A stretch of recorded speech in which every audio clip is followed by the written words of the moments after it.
하나님 말씀 에베소서 1장 17절부터 19절, 에베소서 1장 17절부터 19절 말씀을 우리가 찬 목소리로 봉독하도록 하겠습니다.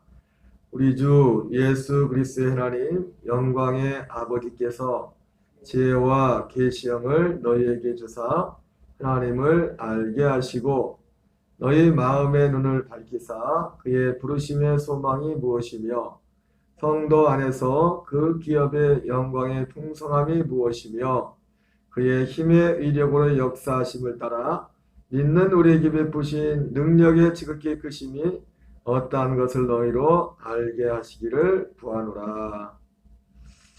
할렐루야. 오늘 봉독해드린 본문의 말씀을 중심으로 이어서 에베소 성도들을 위한 바울의 기도, 에베소 성도들을 위한 바울의 기도라는 제목으로 하나님 말씀을 전하도록 하겠습니다. 오늘 현장에서 예배하시는 교우들이나 라이브로 함께 예배하는 모든 교우들에게 하나님의 동일한 은혜가 함께하기를 주의 이름으로 축원합니다. 오늘 사도 바울은 어제도 말씀을 했지만 사도 바울의 첫 번째 기도는 지혜와 계시형을 주사 하나님을 알게 해달라고 했습니다. 여러분, 우리가 그리스도인이 된다는 것은 특별히 그 사도 바울이 디모데에게 쓴 편지에 보면은 그 직분을 집사 직분을 이렇게 주는 그런 부분에 있어서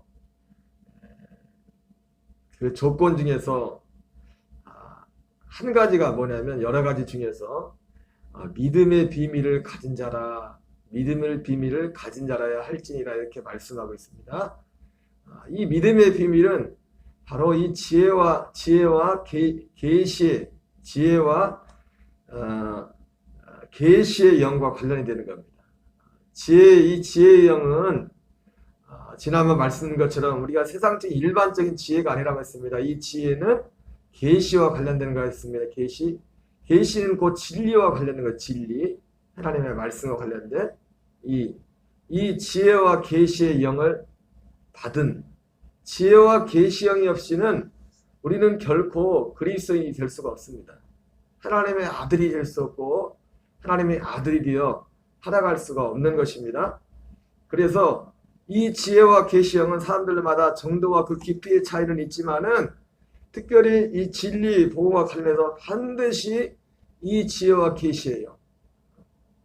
그 바로 지혜와 계시형이 성령이라고 했죠. 그죠? 지혜와 계시형이 아니고서는 우리는 결코 거듭날 수 없고 하나님의 아들이 될 수도 없고 하나님 나라에 들어갈 수도 없습니다. 이것은 불변한 진리인 것입니다. 이 지혜와 계시형에 대해서 말씀드렸는데 이 18절에서는 너희의 마음의 눈을 밝히사 이렇게 말씀했습니다. 바로 이 너희 마음의 눈을 밝히는 것 또한 역시 어제 말씀인 것처럼 이건 역시 지혜와 계시형을 다른 방향으로 표현하는 것입니다. 이것 또한 지혜와 계시형에 관련된 것입니다. 사람이 앉는 것이 아니라 너희의 마음의 눈을 밝히사. 자, 그래서 사도 바울이 기도하는 것이 무엇입니까? 하나님을 알게 해달라고 첫 번째로 기도했었죠. 하나님을 아는 것에 열매가 뭐라고 했습니까? 우리가 그리스도의 마음을 갖게 되는 거예요. 그리스도의 마음을.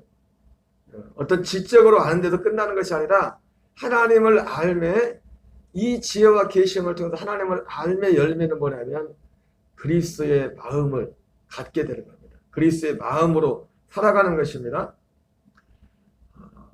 너희의 마음의 눈을 밝히사 그의 부르심의 소망이 무엇이며 성도 안에서 그 기업의 영광의 풍성이 무엇이며 이것을 알기를 위해서 기도하고 있는데 사실 이렇게 보면은 그의 부르심의 소망과 그 부르심의 소망은 사실 이 18절에 보면 두 가지를 따로 한 것 같죠. 성도 안에서 그 기업의 영광의 풍성함이 무엇인지 알게 해달라고 기도했는데 결국은 그의 부르심의 소망이 뭐예요? 성도 안에서 그 기업의 영광의 풍성. 이 기업이 뭐냐면 상속하는 것. 하나님이 우리에게 상속하실 그 상속과 관련된 것입니다. 그래서 결국 그의 부르심의 소망은 뭐냐면 성도 안에서 그 기업의 영광의 풍성입니다. 우리가 다른 번역으로 보면 한번 다시 읽어볼까요? 18절을 다른 번역본인데 이제 공동 번역인가 모르겠네 이게. 우리 같이 한번 읽어보겠습니다. 여러분의 마음의 눈을 밝혀주셔서 하나님의 부르심에 속한 소망이 무엇이며 성도들에게 베푸시는 하나님의 영광스러운 상속이 얼마나 풍성한지를 여러분이 알게 되기를 바랍니다. 예.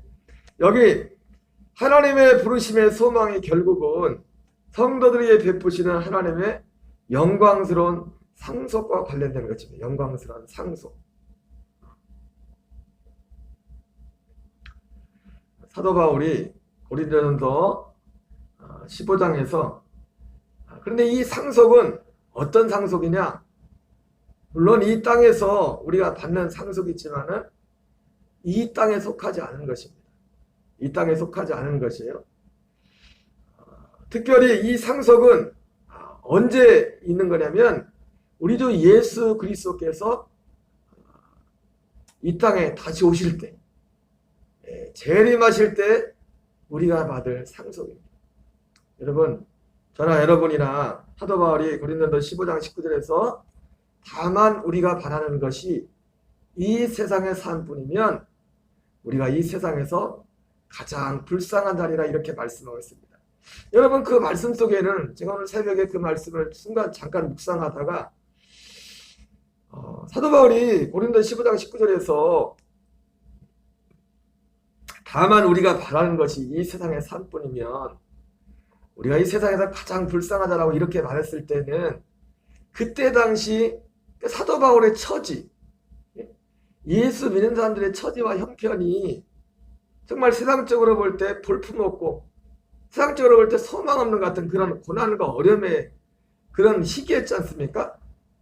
그래서 그러한 어떤 배경을 두고서 만약에 예수님 믿는다는 것이 이게 전부라면은 우리가 이 세상에서 제일 불쌍한 자다 이렇게 1차적으로 그런 의미가 있는 것입니다. 그런데 그 말씀을 곰곰이 곱씹어 보면 거기서 끝나는 게 아니에요. 다만 우리가 바라는 것이 이 세상의 삶뿐이면 우리가 이 세상에서 가장 불쌍하다는 건 뭐냐면 지금 현재 우리에게 있어서 우리가 이 세상에서 아무리 반대로 사도 바울과 그 당시 그리스도인들은 여러 가지 예수 믿는 이유 때문에 또 타이반 자의반으로도 실제로 많은 고난과 어려움이 있었습니다. 많은 사회 것을 포기해야 될 그런 환경들이 있었다고요. 그런 환경 가운데 사도 바울이 고린도서 15장 19절에서 부활을 말하면서 말씀을 드렸지만은 그 얘기를 했지만은 다시 그게 아니 될지라도 반대로 사도 바울이 한 고린도서 15장 19절 그 말씀이 이 세상에 지금 우리가 뭐 탄탄대로 세상적으로 볼 때 다 잘 나가고 있을지라도 다만 우리가 바라는 것이 그게 전부라면 세상으로 아무리 잘 나가고 있을지라도 그 사람은 세상에서 제일 불쌍한 사람이라. 그런 의미가 동시적으로 같은 의미가 포함되어 있는 겁니다. 다시 말하면 이 부르심의 소망, 이것은 여러 군데 나오지만 오늘 제가 한 3군데만 이렇게 생각이 나는 것도 다 예수님이 재림할 때, 예수님이 이 땅에 다시 오실 때 주어지는 것입니다. 그때 우리에게 하나님 나라가, 여기 보면 바로 그 부르심의 소망은 결국 예수 그리스도의 부르심에, 그러니까 우리가 하나님 우리를 부르신 부르심의 소망은 결과적으로 이 세상이 안에 다시 오신, 여러분 소망이라는 것은 아직 보이지 않는 거 아니겠습니까? 이 땅에서 70년 80년 가운데 소망은 그래도 만약 70년 80년에 뭔가 약속이 돼 있다면 사실 몇십 년만 기다리면 되죠. 그러나 그의 부르심의 소망, 이 소망은 이 땅에서 주어지는 것이 아니라 이 땅 이후에 주어지는 겁니다. 제가 이 본문을 보면서 아니 지금 1년, 2년, 3년 당장 눈앞에 있는 그것도 잘 보이지 않을 때가 있는데 영원한 것을 어떻게 바라볼까? 이게 하나님의 기적이죠. 하나님의 은혜죠. 은혜죠. 얼마나 제가 이걸 보면서 그런 생각했습니다. 얼마나 현재 지금 얼마나 지금 그리스도로 충만하면 그 영원이 보이는 거예요. 영원 때 받을 그 상이. 지금 얼마나 충만하면은 하나님의 영으로 충만하면은 현실을 초월해서 영원히 바로 코앞에 있는 것처럼 그 사람에게 보이는 겁니다. 얼마나 스데반 집사님이 하나님의 영으로 충만했으면 자기를 돌로 치는 죽이는 그 사람들을 위해서 중보하며 기도했겠습니까? 그래서 이 부르심의 소망은 미래적인 것이지만은 이 부르심의 소망은 누구만 이 부르심의 소망을 아느냐? 지금이란 시간에 하나님의 영으로 충만한 사람만이 그 부르심의 소망을 바로 코앞에 있는 것처럼 그것을 바라보면서 달려갈 수 있다는 것입니다. 앞서 말씀드렸지만 이 부르심의 소망은 여기 나오는 것처럼 아까 그 번역본에는 뭐라고 했어요? 하나님의 영광스러운 상속이랬죠. 상속. 이 번역이 좀 다르지만은 우리 개역 개정에서는 이 상속과 관련돼서 그런 표현이 많습니다. 하나님의 나라를 유업으로 받는다. 하나님 나라를 유업으로 받는다. 동일한 그런 내용들입니다. 미래적인 것이고 이 하나님의 나라, 이 부르심의 소망은 이 하나님의 상속이 언제 이루어집니까? 예수님께서 다시 나타나실 때입니다. 다시 오실 때. 그래서 아까 말씀드린 것처럼 고린도전서 15장 같은 경우는 바로 부활장이지 않습니까? 부활장. 우리가 바라는 것이 소망이잖아요. 우리가 바라는 것이, 그래서 우리가 바라는 이 부르심의 소망은 이 세상에 속한 것이 아니라, 근데 이 세상에 속하지 않았지만은 하나님의 영으로 충만한 사람은 이 세상에 속한 것으로 느껴져요. 그 사람은 하나님의 영으로 충만한 사람은 그게 그냥 먼 얘기가 아니라고요. 그의 부르심의 소망이 무엇이며 이 세상에 우리의 바라는 것이 이 세상의 삶 뿌리면 우리는 이 세상에서 가장 불쌍한 자라 이렇게 말했는데 결국 이 소망은 이 세상에 속한 것이 아닙니다. 고린도서 15장도 이 세상 끝에 나타난 겁니다. 부활이라는 것이. 그러니까 이 부르심의 소망은 결국 우리가 바라보는 것은 뭐냐면 예수님 같은 부활의 몸을 입는 것까지 그와도 밀접한 관련이 있는 겁니다. 바로 예수님의 부활이 언제 일어납니까? 우리의 부활이 예수님이 다시 오실 때잖아요. 다시 오실 때. 그래서 사도 베드로도 베드로전서 1장에서 그 소망에 대해서 말하면서 뭘 얘기하냐면 그리스도께서 다시 나타나실 때. 예수도 이렇게 다시 그거는 요한복음 14장에 우리가 자주 말씀드렸던 그것과 다른 겁니다. 예수님이 재림기로 오실 때예요. 다시 오실 때. 마태복음 25장에서는 이것을 더 선명하게 말씀해주고 있죠. 어떤 그 이야기식으로. 한번 마태복음 25장을 한번 보도록 하겠습니다.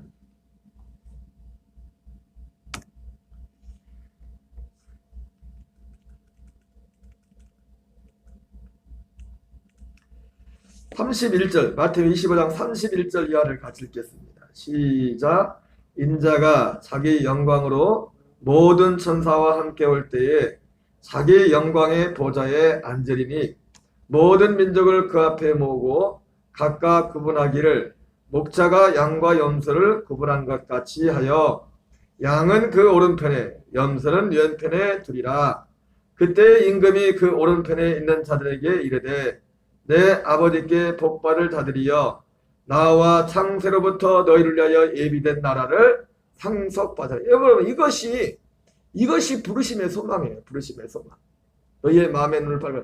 지금 코앞에는 그것도 지금 우리가 하나님의 이 성령의 하나님의 영이 아니면 코앞에 있는 것도 보이지 않는데 지금 이거 언제입니까? 한참 어떻게 보면 언제 일어날지 못하는 그 이후에 일어날 그 일. 그러니까 이 세상의 삶에 관련된 것이 아니죠. 이 소망은 이 세상에 관련된 것이 아닙니다. 이 세상 끝에 일어날 일에 그때와 관련된 소망이에요. 그것은 창세로부터 너희를 위하여 예비된 나라를 상속받으라. 계속 읽겠습니다. 내가 줄일 때 너희가 먹을 것을 주었고 목마를 때 마시게 했고 나그네 되었을 때 영접하였고 헐 받았을 때 옷을 입혔고 병들었을 때 돌보았고 옥에 갇혔을 때 와서 보았느니라. 이에 의인들이 대답하여 이르되 주여 우리가 어릴 때 주께서 줄이신 것을 보고 음식을 대접하였으며 목마르신 것을 보고 마시게 하였나이까. 어느 때 나그네 되신 것을 보고 영접하였으며 헐 벗으신 것을 보고 입혔나이까. 어느 때 병드신 것이나 옥에 갇히신 것을 보고 가서 배웠나이까 하리니 임금이 대답하여 이르되 내가 진실로 너희에게 이르노니 너희가 여기 내 형제 중에 지극히 작은 자나에게 한 것이고 내게 한 것이니라 하시고. 성경 여러 곳에서 이 말씀을 하고 있습니다.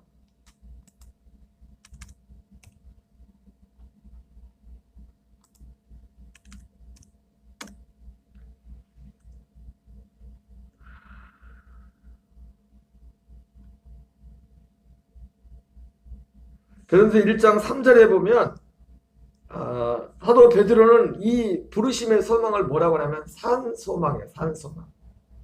여러분 이 세상 우리가 바라는 것이 이 세상의 산뿐이면 사도가 이렇게 말하고 있는데 이 세상에 속한 모든 소망은 다 죽은 소망이에요. 왜? 이 세상에서 끝나는 겁니다. 영원한 것이 아니에요. 산소망은 뭡니까? 영원한 것만 산소망이에요. 영원한 것. 여러분 우리는 이 소망이 있어야 됩니다.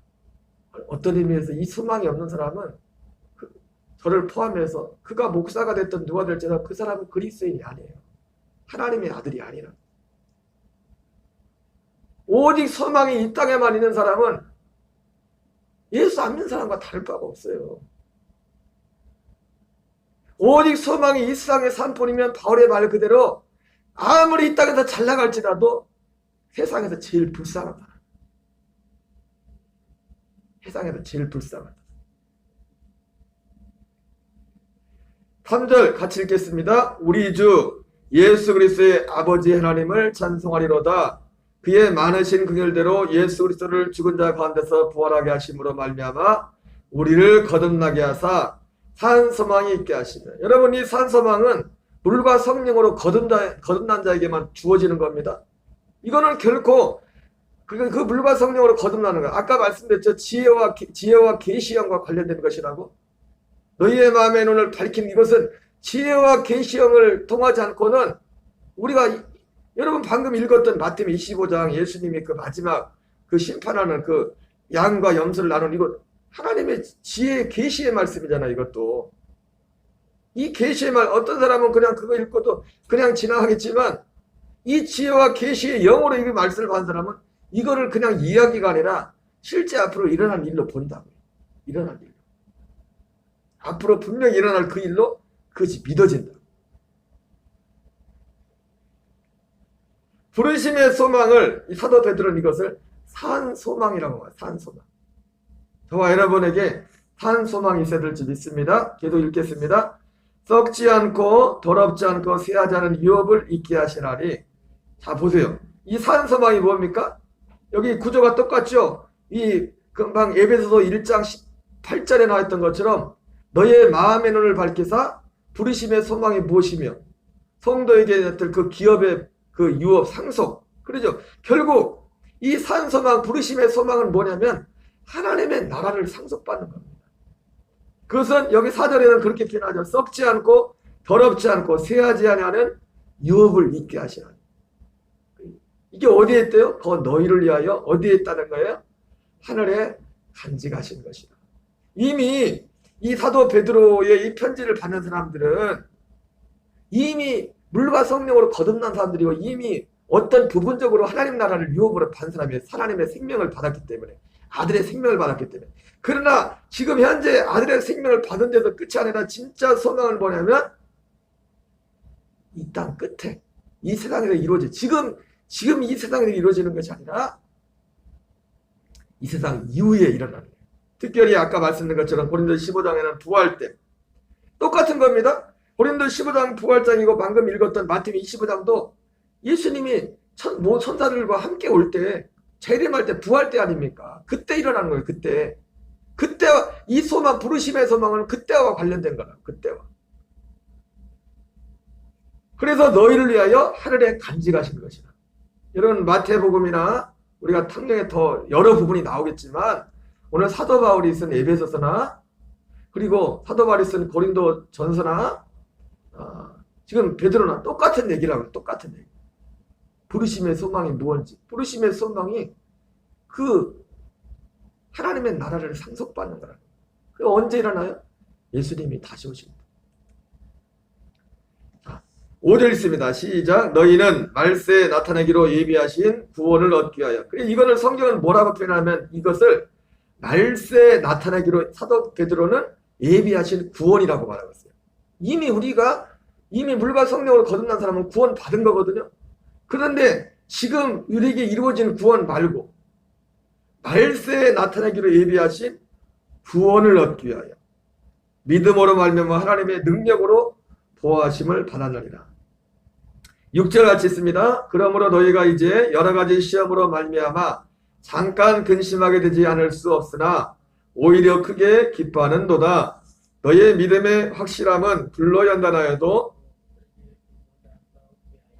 예수 그리스도께서 나타나실 때 칭찬과 영광과 존귀를 얻게 할 것이다. 자, 이 부르심의 소망, 이 유업은 언제 이루어지느냐? 예수 그리스도께서 나타나실 때, 다시 나타나실 때. 재림이죠. 아까 마태복음 25장은 아주 드라마틱하게 그걸 표현하고 있죠. 고린도서 15장은 더 그것을 그 부활의 초점을 맞춰서 예수님이 다시 나타나실 때 그 부활의 초점을 맞춰 말씀하고 있습니다. 8절 있습니다. 예수를 너희가 보지 못하였으나 사랑하는도다.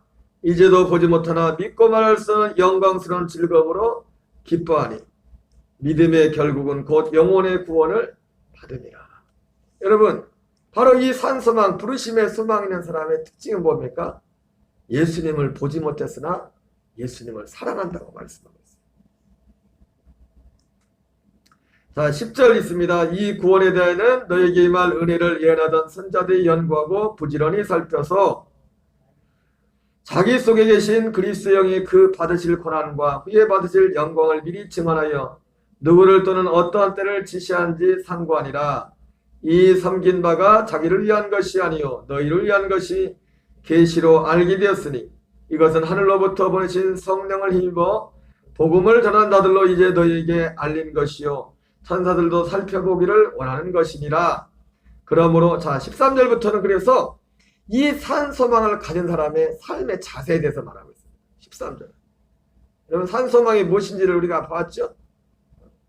이것은 지혜와 계시형이 없이는 성령의 도움이 없이는 가질 수 없어요. 이것은 거듭난 자들만 가질 수 있는 겁니다. 이 산소망은 이 땅에 이 세상에 속한 것이 아닙니다. 이 세상에서 이루어질 게 아닙니다. 이 세상 끝에 일어날 일입니다. 이 세상 끝에 일어날 일. 13절 그러므로 너희 마음의 허리를 동이고 근신하여 예수 그리스도께서 나타나실 때 너희에게 가져다 주실 은혜를 온전히 바랄지어다. 자 보죠. 그 은혜를 온전히 바랄지어다. 예수 그리스도께서 나타날 때 이건 재림입니다. 이것은 너희에게 가져다 줄 은혜를 온전히 바랄지어다. 너희가 순종하는 자처럼 전에 알지 못할 때나 너희 사역을 본받지 말고. 그래서 이 산소망을 가진 사람은 사역을 쫓아 살지 않습니다. 사역을 쫓지 말라는 거죠. 오직 너희를 부르신 거룩한 이처럼 너희도 모든 행실에 거룩한 자가 되라. 16절 기록되었을 때 내가 거룩하니 너희도 거룩할지어다 하셨느니라. 외모로 보지 않고 각 사람의 행위대로 판단하시는 너희가 아버지라 부른즉 너희가 나그네로 있을 때를 두려움으로 지내라.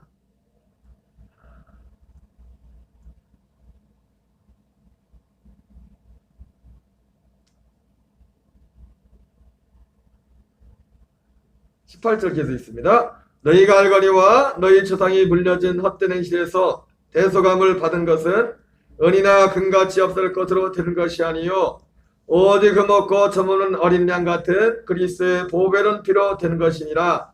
그는 창세전부터 미리 알린 바 되이나 이 말세에 너희를 위하여 나타내신 바 되었으니 너희는 그를 죽은 자 가운데서 살리시고 영광을 신 하나님을 그리스도로 말미암아 믿는 자니 너희 믿음과 소망이 하나님께 있느니라.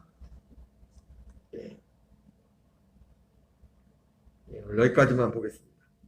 여러분 오늘 사도 바울의 기도 중에 부르심의 소망, 부르심의 소망은 바로 하나님 나라를 상속받는, 지금 어느 때 일어나는가 그 부분에 대해서 말씀을 드렸습니다. 여러분 우리에게 뭐 성경 곳곳에 여기에 대해서 구체적으로 더 많이 말씀하고 있지만 바로 이 소망이 없는 사람은 이 세상에 아무리 이 세상에서 모든 것이 평탄하고 모든 것 만사형통할지라도 세상에서 하나님 앞에 볼 때 제일 불쌍한 사람이라고 말씀하고 있습니다. 여러분, 저와 여러분에게 날마다 주님이 마음의 눈을 밝혀주셨어요. 이 마음의 눈을 밝히는 것은 지혜와 계시형 대신 성령님께서 우리에게 역사하셔야만 가능한 것입니다. 오늘 우리에게 이 은혜가 있기를, 우리가 결국은 예수님을 믿는 최종적인 목적은 이것 때문에 예수님을 믿는 것입니다. 이 은혜가 저와 여러분 모두에게 충만하기를 주의 이름으로 축원합니다. 우리 주기도문으로 마치겠습니다. 하늘에 계신 우리 아버지여, 이름이 거룩히 여김을 받으시오며 나라의 마옵시며 뜻이 하늘에서 이루어진 것 같이 땅에서 이루어지이다.